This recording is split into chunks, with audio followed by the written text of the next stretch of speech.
कांग्रेस की 5 घंटे चिंतन शिविर नाम की एक बैठक चली दिल्ली में, जिसमें बड़े बड़े कई कद्दावर नेता कांग्रेस के इकट्ठा हुए।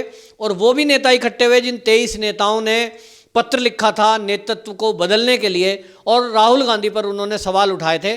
तो गुलाम नबी आज़ाद, आनंद शर्मा, मनीष तिवारी, ये शशि थरूर, ये इन लोगों की मौजूदगी में बैठक हुई। और उस बैठक में अल्टीमेटली हुआ वही जो हमेशा होता है कि फिर से राहुल गांधी को एक बार अध्यक्ष बनाने के लिए सर्वसम्मति से सीनियर लीडरों ने सहमति जताते हुए कहा कि पार्टी का नेतृत्व राहुल गांधी ही संभालें। तो वही ढाक के 3 पात जिसको कहते हैं, वो कहावत कांग्रेस पे बिल्कुल फिट बैठती है कि कहीं भी घुमा लो, उनको गांधी परिवार से बाहर कोई बुद्धिमान व्यक्ति पूरी कांग्रेस में नहीं दिखता। आप देखिए कि ये जो पार्टी है इसके अंदर सीनियर लीडर इतने हैं और एक से एक बुद्धिमान हैं। आप कपिल सिब्बल जैसे वकील को देखिए, तेज तर्रार हैं, बोलने में भी अच्छे हैं। शशि थरूर है, और ये गुलाम नबी आज़ाद है। लेकिन ये सारे सीनियर लीडर, इनको सब बौने दिखाई देते हैं। और कांग्रेस में चाटुकारिता और चापलूसी इस कदर तक हावी है कि देश की आज़ादी के बाद से आज तक गांधी परिवार के अलावा अध्यक्ष पद किसी को नहीं दिया गया। लेकिन कोशिश की गई, ड्रामा ऐसा किया गया जैसे इस बार बहुत बड़ा बदलाव होने जा रहा है। लोग नाराज हो गए हैं साहब, अब तो नेतृत्व पर सवाल उठ रहा है। 23 नेताओं ने हिम्मत दिखाई पहली बार, क्योंकि ऐसा भी कल्चर कांग्रेस में नहीं है कि कोई गांधी परिवार पे सवाल उठाए। कोई भी गांधी परिवार पे अगर सवाल उठाता है तो उसको बाहर का रास्ता दिखा दिया जाता है। इस बार सीनियर लीडर इकट्ठे हुए, गुलाम नबी आज़ाद जैसे, कपिल सिब्बल जैसे, और उन्होंने सवाल उठाने की हिम्मत की। तो वो 23 लीडरों को ये कह दिया गया, पहले तो यही कह दिया गया कि ये तो गद्दार हैं, ये सवाल उठाना गद्दारी है। अगर वो ये कह रहे हैं कि पिछले अनेक चुनाव हम लगातार कांग्रेस हारती जा रही है और राहुल गांधी के नेतृत्व में चुनाव लड़े गए, 2014, 2019 सब चुनाव में डिफीट हासिल हुई है, और 2019 का चुनाव तो राहुल गांधी के नेतृत्व में यानी उनके अध्यक्ष रहते लड़ा गया, तब उनके ऊपर जिम्मेदारी बनती थी। तो उन्होंने वो इस्तीफा भी दिया कि मैं जिम्मेदारी लेता हूं, मैं अध्यक्ष था इसलिए मैं इस्तीफा दे रहा हूं। लेकिन उसके बाद किसी में इतनी हिम्मत नहीं है कि कोई ये कहे कि भाई पार्टी में और भी कई सीनियर लीडर हैं, जरा एक रायशुमारी करा लेते हैं, वोटिंग करा लेते हैं। भाई संसदीय परंपरा क्या है?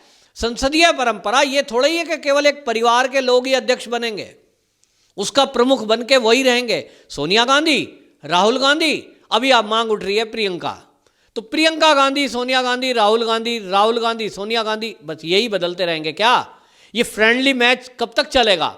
और इसलिए नेतृत्व पर सवाल उठाया, इसलिए भी 2019 के जो चुनाव हुए थे, 2019 के चुनाव में हमने देखा कि राहुल गांधी अपनी जो परंपरागत सीट है अमेठी की, उसी को छोड़ के भाग गए। स्मृति ईरानी ने चुनौती क्या दे डाली? असल में बात क्या है कि वो चुनौती की वजह से कम डरे, जनता का रुख उन्होंने देखा। क्योंकि अमेठी और रायबरेली माँ बेटों की ये परंपरागत सीट रही है। राजीव गांधी भी वहीं से लड़े थे, इंदिरा गांधी भी वहीं से लड़ा करती थी, और इसलिए उसको ये माना गया ये तो खानदानी सीट है। लेकिन वहाँ इतना भारी विरोध हुआ क्योंकि काम कुछ किया ही नहीं।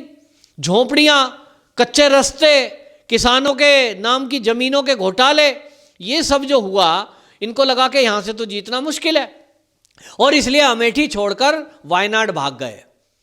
ये जो भागना है एक ऐसे लीडर का जो पार्टी का नेतृत्व करता है, और वो चुनाव के टाइम पे अपना मैदान परंपरागत सीट छोड़कर वायनाड की सुरक्षित सीट से लड़ने जाता है, जहाँ से उनको लगता है कि वहाँ से तो पक्का ही जीत जाएंगे। तब फिर बाकी लीडरों को वो क्या नेतृत्व कर रहे हैं, उनको क्या मैसेज दे रहे हैं, और इसलिए राहुल गांधी के नेतृत्व पर सवाल उठे। तो राहुल गांधी जब इस्तीफा दे रहे थे, उसी टाइम लगा चलो अब तो इस्तीफा दे दिया और मान नहीं रहे हैं, मैं नहीं मान रहा हूं, तो कार्यकारी अध्यक्ष किसको बनाया? वो भी गांधी परिवार से बाहर नहीं, माता जी को बना दिया, जगत माता सोनिया गांधी के साहब ये रहेंगी कार्यकारी। अब कार्यकारी को कब तक कार्यकारी रखेंगे? चुनाव आ रहा है अगले साल, कई प्रमुख राज्यों में चुनाव है जिसमें पश्चिम बंगाल मुख्य रूप से है। तो फिर क्या करना? फिर कोई पार्टी पे सवाल उठाएगा, फिर पार्टी नेतृत्व पर सवाल उठेंगे, टिकट किसको दिया जाए, किसको नहीं दिया जाए, किसके साथ समझौता किया जाए, ये बातें कौन करेगा? पार्टी अध्यक्ष करेगा।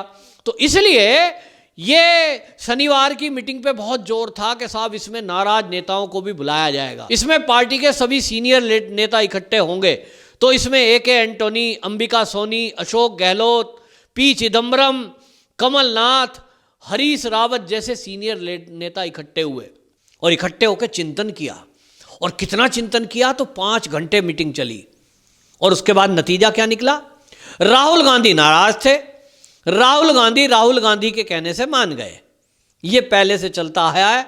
राहुल गांधी को राहुल गांधी ही कह रहा है कि भाई मान जाओ, वो मान गए। अब वो कह रहे हैं पार्टी के सीनियर लीडर जो मुझे जिम्मेदारी देंगे वो मैं निभाऊंगा। और पार्टी के सीनियर लीडर क्या कहेंगे वो कह चुके। 5 घंटे की मीटिंग और चिंतन शिविर कहा गया इसको। इस मंथन के बाद उन्होंने कहा पार्टी ये महसूस करती है कि राहुल गांधी के नेतृत्व में ही अगला चुनाव लड़ा जाएगा और राहुल गांधी ही वो व्यक्ति हैं जो इस कांग्रेस पार्टी में सबसे नेतृत्व की क्षमता रखते हैं और सबसे बुद्धिमान है। तो भाई सवाल उठता है कि राहुल गांधी की जो योग्यता है, जो क्षमता है, जो बुद्धिमत्ता है, वो सबसे ऊपर है। अब आप देखिए, एक तरफ तो ये भाजपा पर सवाल उठाते हैं, भाजपा की बात करते हैं, लेकिन भाजपा में पार्टी का अध्यक्ष कौन बनेगा ये कौन जानता था? कि अध्यक्ष बनने के पहले राजनाथ सिंह जी जब अध्यक्ष बनाए गए, जब जो है JP नड्डा को अध्यक्ष बनाया गया, जब अमित शाह उसके अध्यक्ष बनाए गए, आम पार्टी कार्यकर्ताओं से ऊपर आए हैं। कभी पोस्टर लगाने वाले, कभी दरी बिछाने वाले कार्यक्रम में, और एकदम से देखिए, एकदम से नहीं, नीचे से काम करते करते करते करते और आज वो ऊपर तक आए, अध्यक्ष तक बने। लेकिन कांग्रेस तो कांग्रेस है साहब, महान पार्टी है। वहाँ तो गांधी परिवार के अलावा और कोई इतना महान हुआ ही नहीं है पैदा। वहाँ तो ऐसा पक्का है कि अध्यक्ष तो पक्का ही है। और इसलिए अध्यक्ष की बात देखिए कि अब पोल खुली है कि चीन से जिस तरह के समझौते करके आई है ये गांधी परिवार, इसके बावजूद ये उस पद को छोड़ने के लिए तैयार नहीं है। क्योंकि फायदा होता है ना भाई, कोई इस पोस्ट से क्यों चिपकेगा? उसको जो है नेतृत्व से मतलब नहीं है। जहां हार लगातार मिलती जा रही है, राज्यों में पार्टी हारती जा रही है, इससे भी मतलब नहीं है। अध्यक्ष पद की कुर्सी चाहिए और ये कुर्सी गांधी परिवार के पास ही होना चाहिए, क्योंकि इसमें कुछ है, कुर्सी में कुछ है, ऐसा कुछ है कि इस कुर्सी के अध्यक्ष पद के लिए और कोई काबिल नेता दिखता ही नहीं है पूरी कांग्रेस को। तो कांग्रेस वालियों को शर्म नहीं आती कि वो पिछले 70 साल से एक गांधी परिवार का बच्चा बड़ा हुआ तुम्हारे सामने, जिनकी गोद में खेला, ऐसे भी लोग आज पार्टी में हैं, सीनियर लीडर, और वो कहते हैं साहब राहुल गांधी जैसा नेता ही नहीं है हमारे पास। तो बड़े बड़े नेता पैर छूते हैं, जो बाबा की उम्र के हैं राहुल गांधी के, वो जाके चरण वंदना करते हैं। तो चाटुकारिता इस हद तक है कि 5 घंटे की लगातार मैराथन मीटिंग होने के बाद, जिसको चिंतन शिविर कहा, कांग्रेस का चिंतन शिविर इसलिए भी था कि किसान आंदोलन में उनको मुंह की खानी पड़ी, लोगों को झूठ बोलकर वो दिल्ली के बॉर्डरों पे ले आए, लेकिन उनके ही राज्यों में किस तरह का बुरा हाल है, वो मोदी जी ने जो उनकी पोल खोली उसके बाद वो मुंह छुपाते घूम रहे थे कांग्रेसी। जिस पंजाब के अंदर वो अडानी पे आरोप लगा रहे थे कि वो अडानी और अंबानी और ये सब जो है लाभ पहुंचाने के लिए भंडारण की जो व्यवस्था है वो अंबानी को मोदी जी ने दी है, लेकिन जब पोल खुली कि वो तो भाई कांग्रेस के टाइम में ही दी गई, तो ये मुंह छुपाते घूम रहे थे और इनको ये नहीं सूझ रहा था कि अब जवाब क्या दें। और इसलिए सारे सीनियर लीडर ये चिंतन शिविर के नाम पे इकट्ठे हुए कि अब जनता में जाएंगे तो जनता को क्या मुंह दिखाएंगे, और चुनाव होंगे तो उसमें अब हम क्या बोलें, अब नया झूठ कौन सा फैलाएं। CA के मुद्दे पर झूठ फैलाने की कोशिश की तो आज उसके झूठ फैलाने वाले और आग लगाने वाले जेल के अंदर बंद हैं।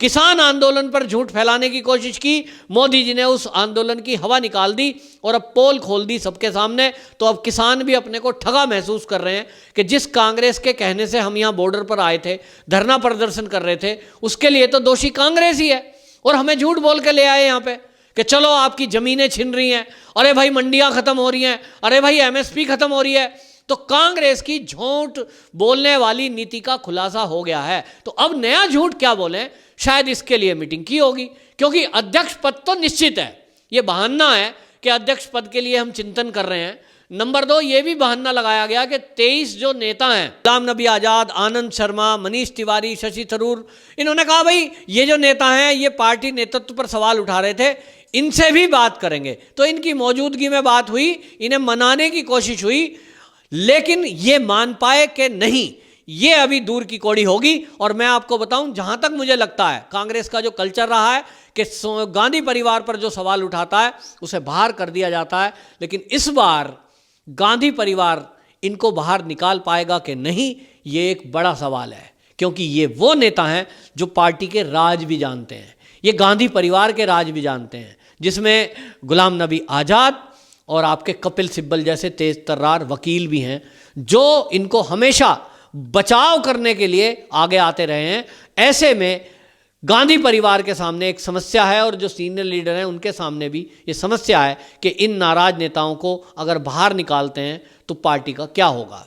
बड़ा सवाल है। लेकिन एक सवाल तय है, अगली कितनी भी मीटिंग हो जाए, ये कह रहे हैं कि अगली और मीटिंग करेंगे, कितनी भी मीटिंग हो जाए अध्यक्ष पद राहुल गांधी पे ही रहना है, ये आज की मीटिंग से तय हो गया और ये इन्होंने कांग्रेसियों ने सिद्ध कर दिया।